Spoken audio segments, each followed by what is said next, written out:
Hello friends, कैसा आप सब लोग। तो फ्रेंड्स, आज की वीडियो एक रामबाण वीडियो या मान लीजिए वेरी वेरी इंपॉर्टेंट वीडियो होने वाली है उन सभी स्टूडेंट्स के लिए जो सीटेट का एग्जाम देने वाले हैं 31 जनवरी को। देखिए, आज की वीडियो के अंदर में मैं आपको कराऊंगा मैथ्स, और मैथ्स से कराऊंगा आपको न्यूमेरिकल जो पूछे जाते हैं आपके 15 नंबर के। अगर आप लोगों को मैथ्स बिल्कुल नहीं आती या थोड़ी बहुत आती है, या अगर आती भी है, तो जिस तरीके की टाइप मैं आज आपको वीडियो के अंदर कराने वाला हूं, ये मान लीजिए यही हिसाब के क्वेश्चन आपके एग्जाम में पूछे जाते हैं। सिर्फ एग्जामिनर डिजिट चेंज कर सकता है, वरना यही टाइप आपके एग्जाम में पूछी जाती है। साथ ही जिस मेथड से आपको कराऊंगा उस मेथड से आप लोग करना, देखना कितने कम टाइम में आप लोग सॉल्यूशन करोगे। और कुछ क्वेश्चन में तो आपको पेन भी उठाने की जरूरत नहीं पड़ेगी। ठीक है, पूरे 15 में से 15 नंबर का आप लोग स्कोर ला सकते हो अगर आपने इस टाइप के क्वेश्चन आंसर करे जो आज की वीडियो के अंदर मैं आपको कराने वाला हूं। इसलिए मैंने कहा बहुत ही महत्वपूर्ण वीडियो होने वाली है आज आप सभी के लिए। साथ ही चैनल को सब्सक्राइब कर लेना, क्योंकि जितना भी आपका सीटेट का सिलेबस है, कंटेंट है, वो मैं अपने यूट्यूब चैनल पर आपको प्रोवाइड करा रहा हूं, इसलिए चैनल को सब्सक्राइब कर लेना। तो चलिए बात कर लेते हैं महत्वपूर्ण टाइप्स की और उनसे रिलेटेड क्वेश्चन आंसर।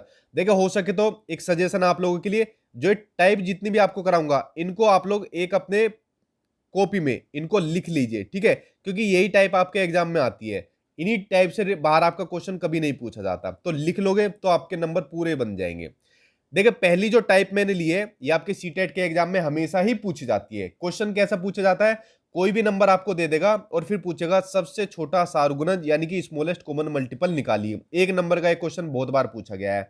यह पूछ लेता है एग्जामिनर, किसी भी आपको नंबर देके कि सबसे बड़ा सारगुणनखंड यानी बिगेस्ट कॉमन फैक्टर क्या होगा। ठीक है, तो एक नंबर का सारगुणज आपसे एग्जामिनर पूछ लेता है, या कभी कभी दोनों ही पूछ लेता है। अब इसको सोल्व करने का तरीका मैं आपको कराता हूं कैसे करना है। अपने रजिस्टर में ये टाइप को और इस सॉल्यूशन को जो मैं आपको बता रहा हूं, इनको दोनों को नोट डाउन कर लेना। आपको मैथ्स कुछ और अलग से पढ़ने की बिल्कुल भी जरूरत नहीं पड़ेगी। ठीक है, देखिए, अब यहां पर एग्जामिनर ने आपको क्वेश्चन दिया है कि 5, 10, 35 के सबसे छोटे सारगुणज और सबसे बड़े सारगुणनखंड का अंतर बताना है, डिफरेंस बताना है।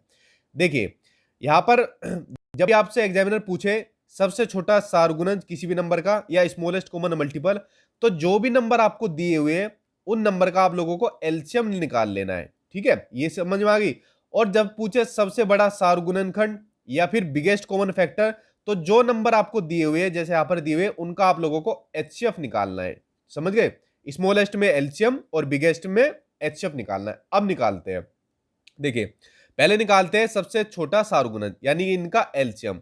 तो अगर हम 5, 10 और 35 का एलसीएम निकालेंगे तो कितना होगा, काटेंगे 5 1 जा 5, 5 2 जा 10, 5 7 जा 35। ठीक है, अब उसके बाद जब तक एक नहीं आ जाता जब तक हम लोग करते हैं। ठीक है, अब उसके बाद 7 से, तो 7 1 जा 1 1 1, तो कितना निकल कर आ गया, 5 2 जा 10, 10 की 7 से करेंगे 70, तो एलसीएम निकल कर आ गया आपका 70, और यही आपका आंसर हुआ, यानी स्मॉलेस्ट कॉमन मल्टीपल आपका हुआ 70 हो गया। ठीक है, तो आप लोग समझ गए। उसके अलावा अब निकालते हैं बिगेस्ट कॉमन फैक्टर यानी सबसे बड़ा सारगुणनखंड। इसमें हम लोग क्या निकालते हैं, एचसीएफ। तो देखिए, एचसीएफ किसी भी नंबर के निकालने का क्या तरीका होता है, एक ऐसा नंबर लेना होता है जो सभी नंबर को डिवाइड कर दे। अगर मान लीजिए हम लोग 5 ले लेते हैं, तो 5 से देखिए 5 भी डिवाइड हो जाएगा, 10 भी डिवाइड हो जाएगा और 35 भी डिवाइड हो जाएगा। तो एचसीएफ क्या निकल कर आ गया, 5। एलसीएम निकला 70, एचसीएफ निकला आपका 5 निकला। अब यहां पर एग्जामिनर ने क्या पूछा है, इन दोनों का अंतर पूछा है, यानी डिफरेंस पूछा है। कभी कभी इन दोनों का जोड़ आपसे पूछ लेता है। ठीक है, तो अगर अंतर पूछा है तो अंतर कर दो। अगर 70 में से 5 गएंगे कितना बचेगा, 65। आपका आंसर निकल कर आ गया। देखिए, कुछ था क्वेश्चन में, स्मॉलेस्ट कॉमन मल्टीपल के लिए एलसीएम निकाल दो, बिगेस्ट कॉमन फैक्टर के लिए आप लोग एचसीएफ निकाल दो, और जो भी आपसे जोड़ घटा पूछे उसको कर दो। एक नंबर का कंफर्म मान के चलिए 2 से 3 नंबर का भी ये क्वेश्चन आपके एग्जाम में पूछे जाते हैं इस टाइप के। ये आपकी पहली टाइप कंप्लीट। ठीक है, अब चलते हैं आपकी दूसरी टाइप पर। दूसरी टाइप ये आपकी पूछी जाती है गुणनखंड यानी फैक्टर से रिलेटेड। ठीक है, अब देखो इसको सोल्व करने का तरीका मैं आपको बताता हूं। एग्जामिनर ने क्या काम किया है, इससे पहले जितने भी सीटेट हुए सिर्फ यहां पर आपको नंबर चेंज करे। जैसे यहां पर पूछा है ना कि the sum of all the factors of 100 के सभी गुणनखंडों का योगफल पूछा है। कभी कभी 100 की जगह 105 दिया हुआ है, कभी 74 दिया हुआ है, कभी 265 दिया हुआ है। सिर्फ यहां पर आपको नंबर चेंज दिया हुआ है। करने का सॉल्यूशन मैं आपको बताता हूं कैसे करना है। जो भी नंबर आपको पूछे उसका फैक्टर पूछे, आप लोग क्या काम कीजिए, उसका एलसीएम ले लो आप। अगर हम लोग 100 का एलसीएम ले लेंगे तो पहले एलसीएम लेते हैं। 2 5 जा 10, 0, 2 से करेंगे तो 2 2 जा 4, 2 5 जा 10, उसके बाद 5 से करेंगे 5 5 जा 25, और उसके बाद फिर 5 से करेंगे 5 1 जा 5। पहला लोग काम हमने क्या काम किया, एलसीएम ले लिया उस नंबर का, यानी 100 का हमने एलसीएम ले लिया। अब दूसरा काम क्या काम करना है, इसको ध्यान से समझना, हो सके तो अपनी राइटिंग में लिख लेना कॉपी में।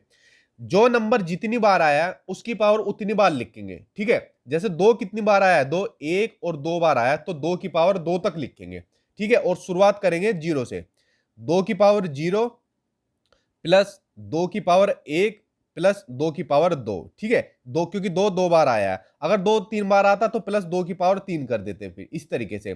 5 कितनी बार आया, 5 भी भाई आपका 2 बार आया, तो इसको भी ऐसे लिखेंगे करेंगे, लेकिन शुरुआत 0 से, 5 की पावर 0 प्लस 5 की पावर 1 प्लस 5 की पावर 2, इतना कर दिया। जिस भी नंबर की पावर 0 होती है, ठीक है, जिस भी नंबर की पावर 0 होती है उनकी वैल्यू हमेशा 1 होती है। तो 2 की पावर 0, इसकी वैल्यू क्या हो जाएगी 1 प्लस उसके बाद 2 प्लस 2 का स्क्वायर 4 हो गया आपका। उसके अलावा 5 की पावर 0 यानी 1 प्लस 5 और 5 का स्क्वायर आपका 25। अब इनको जोड़ देंगे, कितना हो जाएगा, 2 और 1 3, 3 और 1 4 7, 7 के अलावा 5 और 1 6 और 25 और 6 31, ठीक है। तो अगर हम इसकी मल्टीप्लाई करेंगे 7 की 31 से, कितना आ जाएगा, 7 1 जा 7, 7 3 जा 21, 217 आपका आंसर आ गया। ये देखिए यहाँ पर आपका पहला ऑप्शन आपका 217 आपका आंसर आ गया। हमने क्या काम किया, हमने पहला काम किया, किसी भी नंबर का जब पूछे तो उसका एलसीएम ले लिया, पहला काम हमने ये किया। दूसरा काम किया, जो भी एलसीएम के नंबर निकल कर आए, जो नंबर जितनी बार आया उसकी पावर हमने उतनी बार ही लिख दी, ठीक है। सिर्फ क्वेश्चन में यही करना था और उसके अलावा कुछ नहीं करना। और यहाँ पर सिर्फ आपको नंबर चेंज देखने को मिलेगा, लेकिन आपको करना इसी तरीके से है। वरना मान लीजिए आपको कोई बड़ा नंबर दे दिया एग्जामिनर ने, लाइक आपका ये दे दिया, अगर 100 की जगह एग्जामिनर ने दे दिया यहाँ पर 800, एक सेकंड 870 दे दिया, फिर कैसे निकालोगे। तो सबसे बढ़िया तरीका यही है जो मैंने आपको बताया, उनका एलसीएम लो और जो नंबर जितनी बार आए उसकी पावर उतनी बार लिखो, ठीक है। चलिए अब बात करते हैं तीसरी टाइप की, जो कि आपकी गुणा यानी मल्टीप्लीकेशन। यहां से आपके मान के चलिए 2 से 3 नंबर के क्वेश्चन पूछे जाते हैं, एक नंबर का नहीं, 2 से 3 नंबर के क्वेश्चन पूछे जाते हैं। अब देखते हैं कैसे पूछे जाते हैं। देखिए पहला क्वेश्चन देखते हैं। नीचे कोई पैटर्न दिया हुआ है, स्टडी द फॉलोइंग पैटर्न, और यहां पर पूछा है कि इनकी मल्टीप्लाई करेंगे आपस में क्या काम आएगा, कि 1 की 1 से मल्टीप्लाई करी तो इतना आया, 11 की 11 से करी तो इतना आया। अब देखिए अगर इसकी इससे मल्टीप्लाई करेंगे तो आपको मल्टीप्लाई करने में लग जाएगा बहुत टाइम, वरना इसके बाद भी अगर और 1 1 करके बहुत सारे पूछ लेता तो उसमें आपको टाइम लग जाएगा। सही आप कर सकते हो, लेकिन आपको करना कैसे है, देखिए जितनी बार भी 1 आए, 1 कितनी बार आया, 1 2 3 4 5 बार 1 आया, तो इसको लिख लो 1 2 3 4 5, जितनी बार 1 आया वहां तक लिख लो, और उसके बाद उल्टा कर दो 4 3 2 1, ये आपका आंसर निकल कर आ गया, ठीक है। देखिए इसके अंदर कुछ करने के लिए था, कुछ भी करने के लिए नहीं था इस क्वेश्चन के आपके एग्जाम में।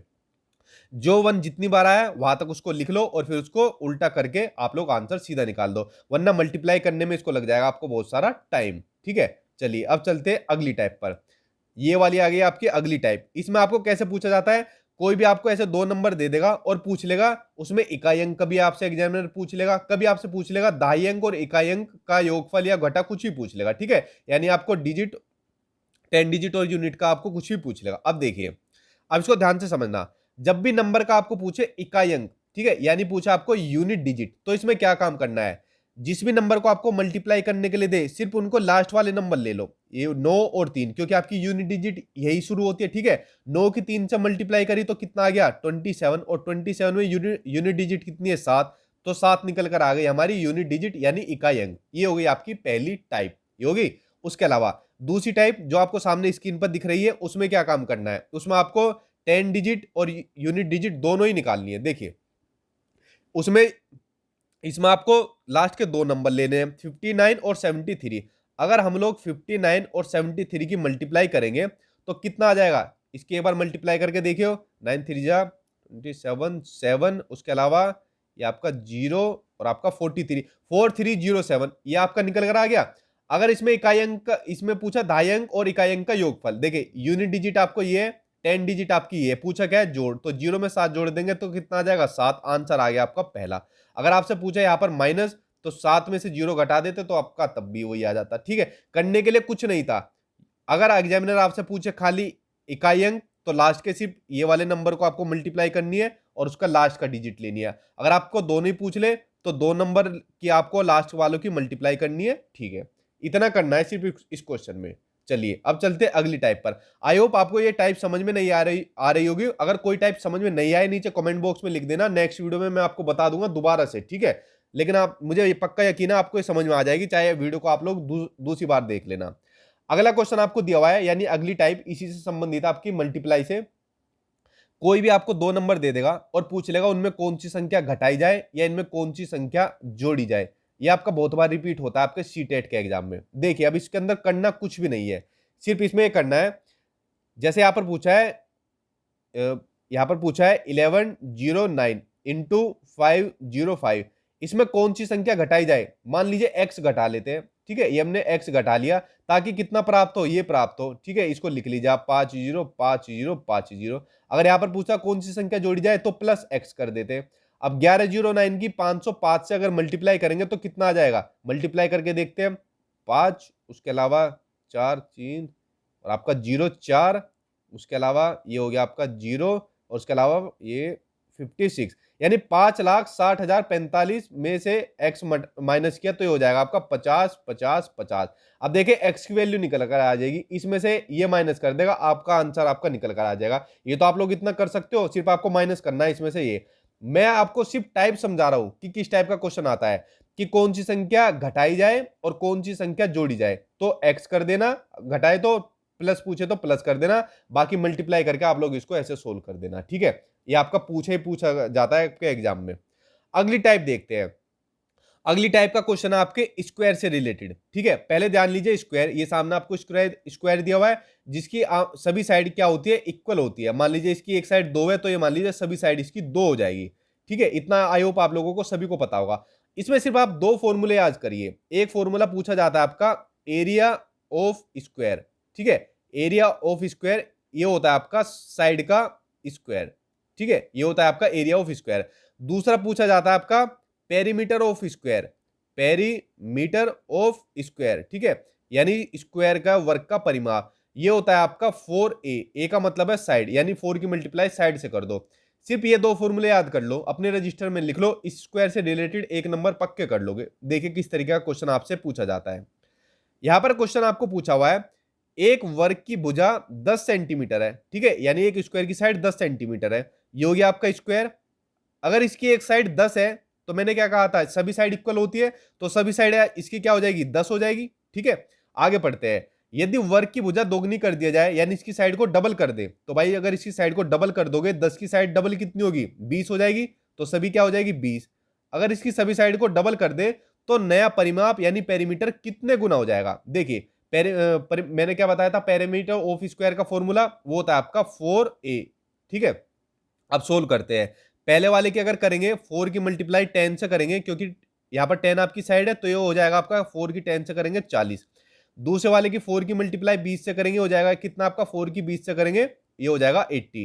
पहले 40 था, उसके बाद कितना हो गया 80, तो कितना परिमाप हो गया, परिमाप डबल हो गया, तो आंसर हो जाएगा इसमें आपका दुगुना, यानी पहला आंसर सही हो जाएगा। देखिए क्वेश्चन में कुछ भी करने के लिए नहीं था, सिर्फ आपको पेरीमीटर का फॉर्मूला पता होना चाहिए, ठीक है। वर्ग का परिमाप ये होता है आपका 4a, बाकी उसके अलावा कुछ भी क्वेश्चन में नहीं था करने के लिए।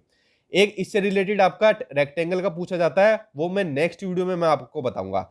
देखिए एक वीडियो के अंदर आज पॉसिबल नहीं हो पाएगा, मुझे 2 वीडियो लगेगी बनाने के लिए, पूरा कंप्लीट हो जाएगा ये आपका, और 15 नंबर का पूरा स्कोर आपको यही से देखने को मिलेगा, सिर्फ डिजिट चेंज मिलेगी आपको, ठीक है। अगला टाइप लिए आपके समय से यानी टाइम से रिलेटेड, एक नंबर का एक कंफर्म मान के चलिए आपके एग्जाम में पूछा जाता है। अब इसको देखिए करने का तरीका। यहां पर क्वेश्चन पूछा हुआ है, एक रेलगाड़ी हैदराबाद से शुक्रवार को समय 13:15 पर चली, यानी 1:15 पर चली, और शनिवार को बेंगलुरु समय 7:30 पर पहुंची, यानी सुबह पहुंच गई। तो यात्रा में लगा समय कितना था। देखिए चली कितने बजे थी, 1:15 पर। भाई 13:15 का मतलब यही तो है, 1:15 पर चली, और पहुंची कब, 7:30 बजे तक पहुंची। तो इसके बाद टाइम ले लेते हैं।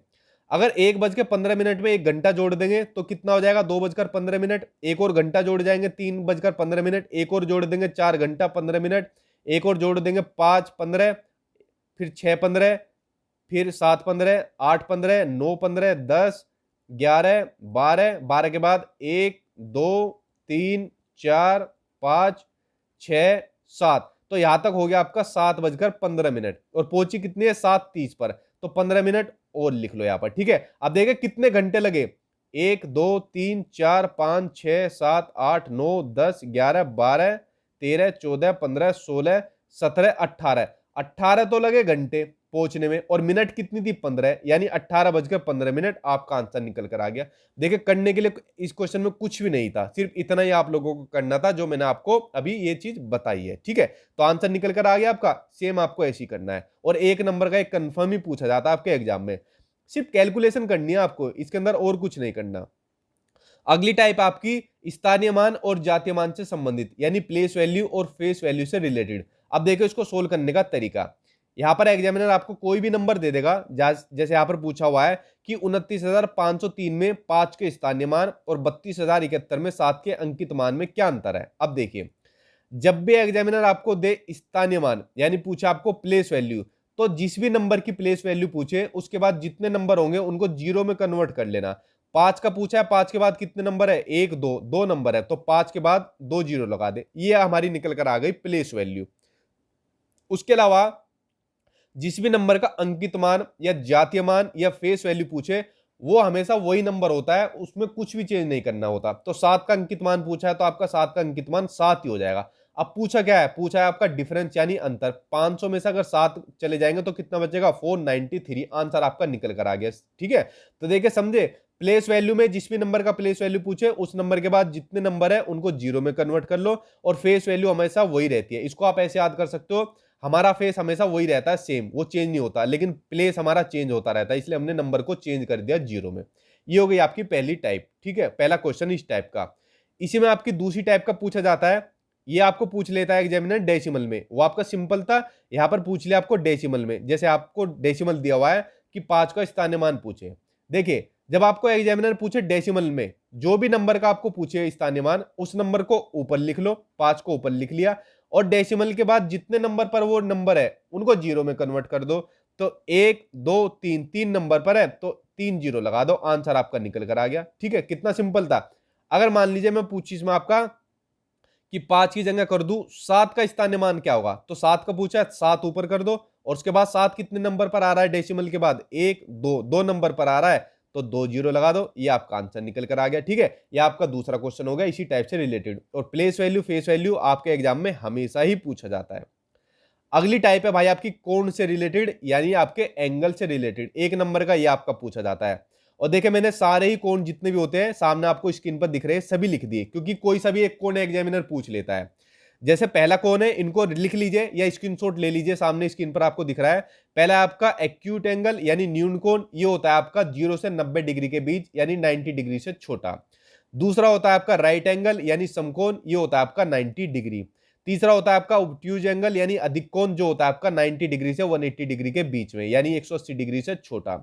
अगला होता है आपका स्ट्रेट एंगल यानी रिजु कोण, जो होता है आपका 180 डिग्री का। अगला होता है आपका कॉम्प्लीमेंट्री एंगल यानी कोटि पूरक कोण, ये होता है आपका सम ऑफ टू एंगल इज 90, यानी अगर दो एंगल का योग 90 हो, जैसे मान लीजिए एक तो हो गया आपका 60 डिग्री प्लस एक हो गया आपका 30 डिग्री, तो ये क्या हो जाएगा आपका कॉम्प्लीमेंट्री एंगल। और आपके सीटेट के एग्जाम में पूछा गया है ये कई बार क्वेश्चन, ठीक है। आपको यहाँ पर वो खाली डैश दे देगा और पूछेगा इसमें क्या आएगा।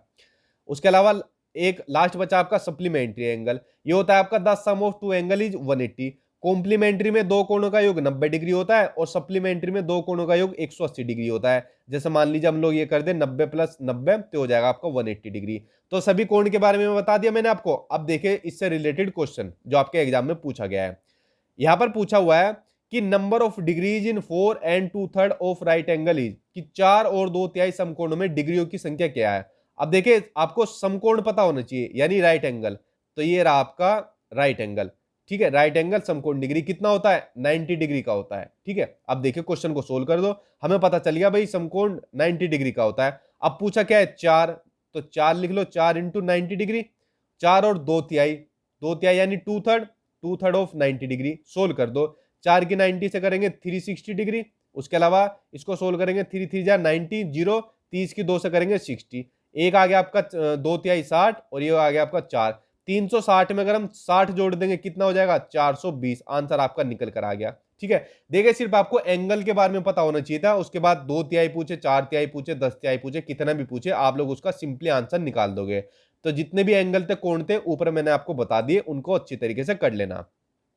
जो चीज आपको बता रहा हूं ना सिर्फ आपके सीटेट के एग्जाम के लिए महत्वपूर्ण है, बल्कि जो आपको वैकेंसी निकलेगी, आगे जॉब निकलेगी आपकी टीचिंग की, वहां पर जो आपको मैथ्स पूछा जाएगा वो इसी तरीके से सोल्व कराऊंगा मैं आपको, ठीक है। इसलिए बेफिक्र रहिए, मैथ्स का आपका सारा डर मैं खत्म करा दूंगा। ना सिर्फ आपके सीटेट के लिए करा रहा हूं, बल्कि आने वाले एग्जाम के लिए भी करा रहा हूं। आगे आगे आपकी टाइप मापन यानी मेजरमेंट, एक नंबर का क्वेश्चन आपके सीटेट के एग्जाम में 100% पूछा जाता है। कभी कभी 2 से 3 नंबर के क्वेश्चन भी आपको पूछे गए हैं। अब इसको सोल्व करने का तरीका समझ लो, मेरे एक एक शब्द पर ध्यान से सुनना जो मैं आपको बता रहा हूं। ये जिंदगी में आपको दोबारा पढ़ने की जरूरत नहीं पड़ेगी मेजरमेंट को। सामने आपको स्क्रीन पर दिख रहे हैं मिली, सेंटी, डेसी, ये लीटर, मीटर, ग्राम, डेका, हेक्टोर, किलो, ठीक है। ये मैंने एक क्या बताइए, एक ट्रिक के माध्यम से मैं आपको बता रहा हूं, और इसी तरीके से आपको करना है। हो सके तो इसका स्क्रीनशॉट ले लो।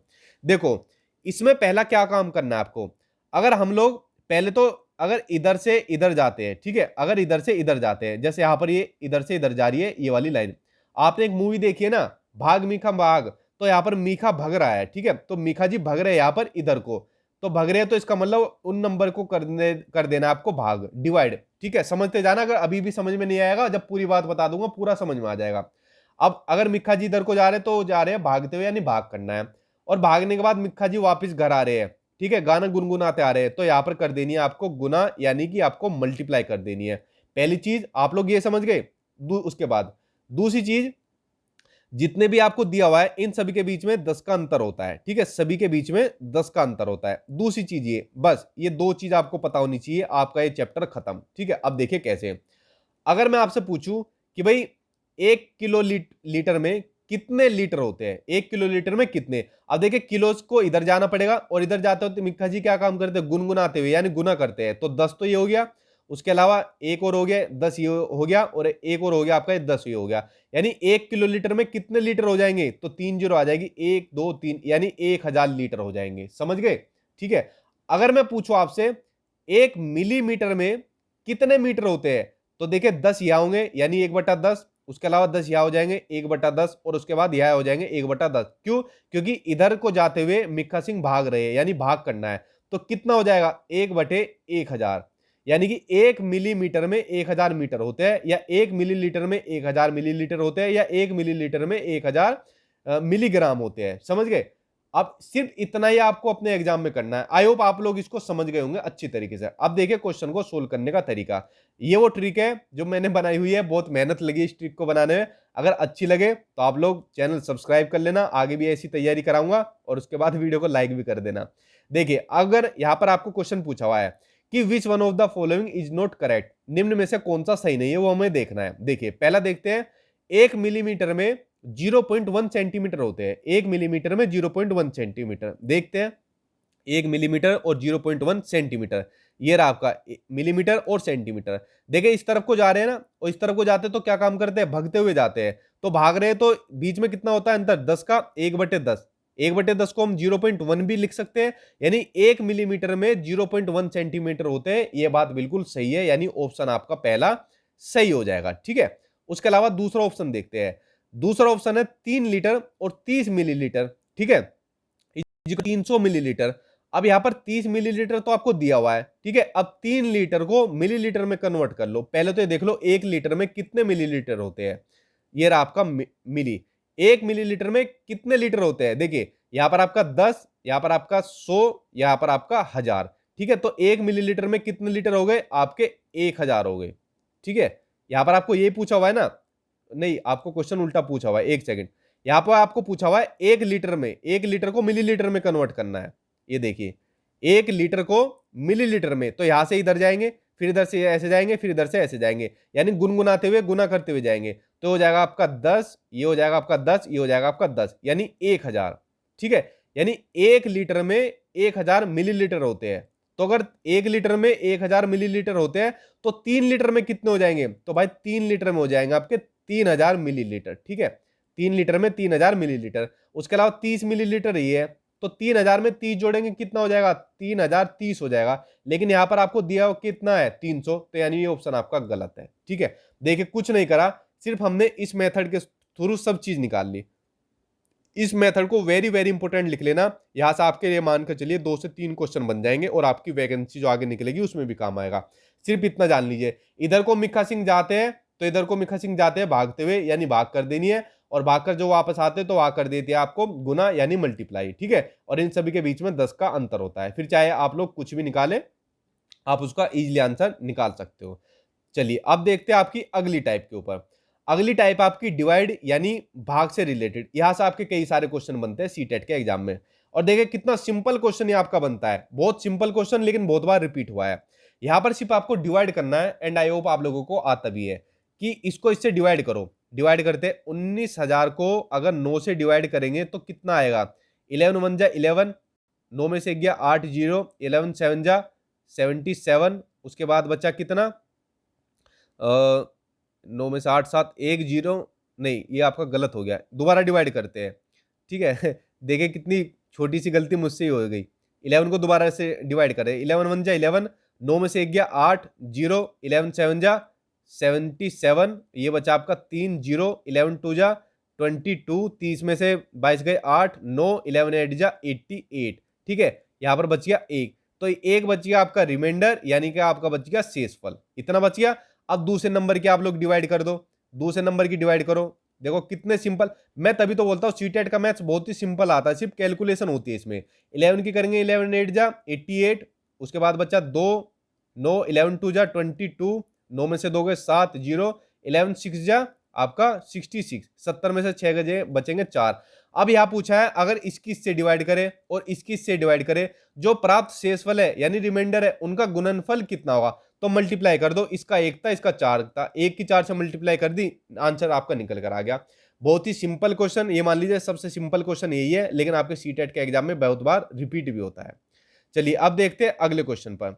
अगला क्वेश्चन आपका होता है डिस्ट्रीब्यूशन से, यानी जब चीजें बांटी जाती है, यह आपके सीटेट के एग्जाम में पूछा जाता है। जैसे यहां पर आपको एक क्वेश्चन पूछा गया है कि राहुल के पास 5 दर्जन टॉफियां है, एक दर्जन में कितनी होती है 12, तो 5 दर्जन में कितनी हो जाएगी 60। तो राहुल के पास टोटल 5 दर्जन टॉफी यानी 60 टॉफियां है। उसने इनका 1/3 यानी 1/3 भाग आशा को दे दिया, तो 60 का 1/3 कितना हो जाएगा, करो इसको सोल्व, 3 2 जा 6 0, तो हो जाएगा आपका 20, यानी 20 टॉफी आशा को दे दी। 2/5 भाग सोनम को दे दिया, यानी 60 टॉफी में से 2/5 भाग यानी 2/5, तो इसको सोल्व करो, 5 12 और 12 दूनी 24, तो 24 टॉफी दे दी उसने सोनम को, ठीक है। और 1/12 भाग हिना को दे दिया, यानी 60 का 1/12वां हिस्सा हिना को दे दिया, 12 पंजे 60, ये दे दी हिना को। तो टोटल कितनी टॉफी बांट दी इस भाई साहब ने, इसने बांट दी 20 और 4, और 20 में अगर 24 जोड़ेंगे 44, 44 और 5 49, तो टोटल टॉफियां बांट दी इसने 49। और थी कितनी इसके पास, थी इसके पास 60, यानी 5 दर्जन टॉफी थी, तो 60 टॉफी में से 49 इन्होंने भाई साहब ने बांट दी, तो बची कितनी 11 बची, आंसर आपका सेकंड निकल कर आ गया। सिर्फ इसके अंदर आपको यही करना है, या तो आपको क्वेश्चन आपको ऐसे बांटने का दे देगा, या पूछ लेगा एक टोकरी में इतने फल थे फिर इतने जोड़ दिए इतने जोड़ दिए, इस तरीके से आपको डिस्ट्रीब्यूट और जोड़ने का क्वेश्चन आपके सीटेट में पूछा जाता है। अगली टाइप आपके अंक यानी नंबर से रिलेटेड, और ये क्वेश्चन आपका आता ही आता है सीटेट के एग्जाम में। अब देखो इसको करने का क्या तरीका होता है। यहां पर आपको दिया हुआ होगा, कोई भी आपको नंबर दे देगा, यहां पर जैसे आपको 19 दिया हुआ है कि 19,000 plus 1900 plus 19,1 is equal to, ठीक है। अब इसको सोल्व करते हैं, देखो सोल्व करने का तरीका। 19,000 इसको लिख लो पहले, 19 1 2 3 हजार, 19 सैकड़े यानी 1900, इसको भी लिख लो 1900, और 19 यानी 19 इकाई, तो ये लिख लिया 19, किसके बराबर हो जाएगा, जोड़ दो 9 1 9 9 1 जोड़ा 2 0, और ये हो जाएगा 20,919, आंसर आपका निकल कर आ गया। सिर्फ इतना ही सोल्व करना था, इसमें और भी कुछ करने की जरूरत आपको नहीं है, ठीक है।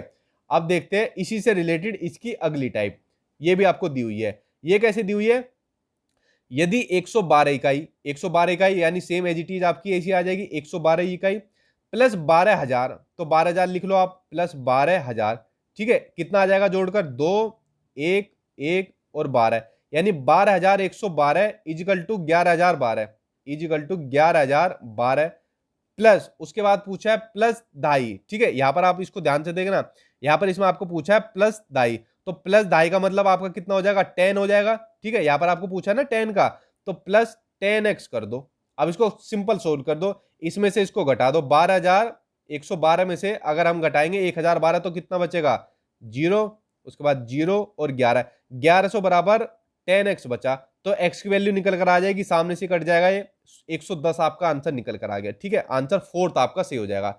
देखिए कुछ नहीं करा क्वेश्चन में, जो चीजों बोलता गया इकाई ढाई सैकड़ा हजार, वही सिर्फ हमने इसके अंदर क्वेश्चन करा है, और ये टाइप आपकी हमेशा ही पूछी जाती है। तो फ्रेंड्स जितनी भी महत्वपूर्ण टाइप थी वो आज की वीडियो के अंदर मैंने आपको करा दी है। इसके बाद पार्ट 2 आएगा, उसके अंदर बाकी की बची हुई टाइप और उनसे रिलेटेड क्वेश्चन आंसर मैं आपको करा दूंगा, इसलिए चैनल को सब्सक्राइब कर लेना। मैथ्स की टेंशन बिल्कुल मत लेना, जो चीजें करा रहा हूं यही आपके एग्जाम में आएगी, इसलिए चैनल सब्सक्राइब कर लेना। और साथ ही देखा, अगर आपको सीटेट का एग्जाम पास करना है, ये मेरा व्हाट्सअप नंबर दिया हुआ है, इस पर मैंने अपने सीटेट के नोट्स बनाए हैं, और इसमें आपको जितना भी मटेरियल आपका, जैसे मैथ्स जिनका पेपर 1 हो चाहे पेपर 2 हो, उसमें सॉल्यूशन ऐसे ही डाले हुए हैं, कोई आपको एनसीईआरटी नहीं पढ़नी, सारा एनसीईआरटी का कंटेंट मैंने इन नोट्स के अंदर डाला हुआ है, चाहे यूएस हो, साइंस हो, सोशल साइंस हो। प्रीवियस ईयर के क्वेश्चन पेपर, मान लीजिए आप मैथ्स के इन क्वेश्चन को सोल्व करते हैं, चाहे आपका यूएस हो, सीडीपी हो, जितने भी सब्जेक्ट के प्रीवियस ईयर के क्वेश्चन पेपर है सब डाले हुए हैं, मतलब ये आपका कंप्लीट है, टोटल कंटेंट के साथ नोट्स है। सीटेट का एग्जाम इससे आपका 100% पास होगा और बहुत अच्छे नंबर से पास होगा। ठीक है, तो फ्रेंड्स आई होप आप लोगों को वीडियो पसंद आई होगी, जल्दी मिलेंगे पार्ट 2 के साथ, तब तक इसको दोबारा वीडियो को आप लोग देख के कंसेप्ट पक्के कर लेना और देख लेना, यही आपके एग्जाम में पूछे जाएंगे। Thank you.